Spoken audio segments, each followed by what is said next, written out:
We often think of history as a straight line, a relentless march of progress from past to present. But look closer, and you'll find that time works in loops more than lines. Certain patterns echo through the centuries, repeating with an unnerving familiarity. Nowhere is this more true than in the history of pandemics. When we examine these global crises, a distinct pattern appears, a grim choreography played out across different eras with different pathogens, but with the same fundamental drivers. Let's travel back. The year is 1720. A merchant ship, the Grand Saint-Antoine, arrives in Marseille, France, from the Levant. Despite strict quarantine rules, its valuable cargo of cotton and silks is hastily unloaded. But the ship carried more than just textiles. It carried rats. And on those rats, fleas carrying Yersinia pestis, the bacterium that causes Bubonic Plague.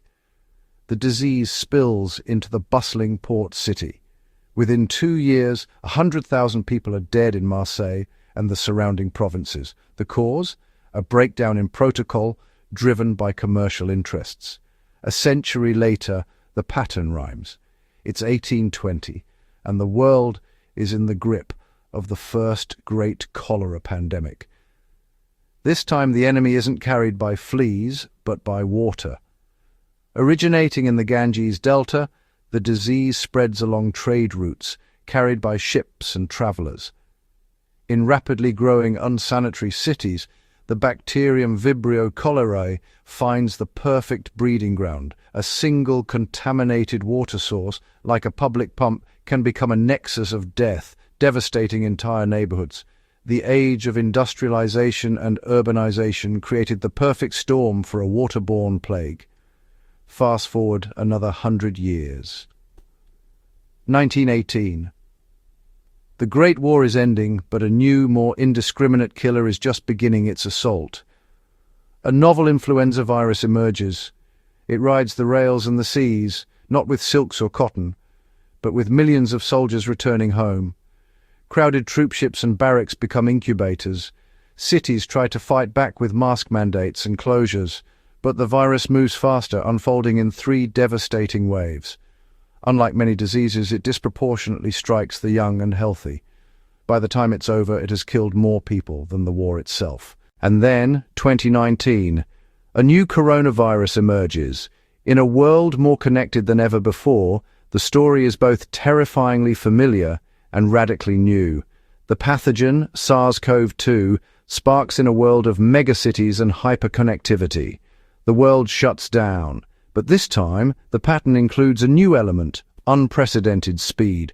The virus's genome is sequenced in days.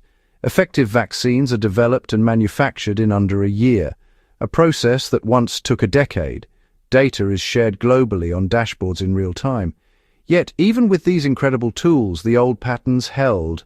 The drivers rhyme. Trade routes yesterday, flight paths today, urban crowding then, megacities now. Human behavior remains the critical variable, and a new, virulent contagion emerged alongside the biological one. Misinformation spreading just as fast as the microbes, sowing division and mistrust when unity was most needed. So what breaks the loop? The history of pandemics isn't just a record of our failures, it's also a blueprint for our survival. It teaches us that public health works when it's boring, when it's built into the background of our lives. It's not just about reacting to a crisis, it's about proactive, sustained investment. It's schools and offices with clean, filtered air. It's stockpiles of essential equipment that are actively managed and rotated, not just photographed for a press release. It's hospitals with built-in surge capacity designed to flex and expand without breaking. It's a global surveillance system where labs share data on new pathogens early and openly, without political friction. And most importantly, it's a foundation of public trust. Trust in science, in institutions, and in each other, earned through transparency and competence long before the emergency begins. Pandemics are not a matter of if, but when. We can't stop every spark from jumping from an animal to a human, but we can stop those sparks from becoming infernos. The pattern is clear. The lessons are written in the tombstones of history. The past is a pattern, but the future is a choice. We can choose to ignore the rhythm of history, or we can learn its tempo and finally make the pattern work for us.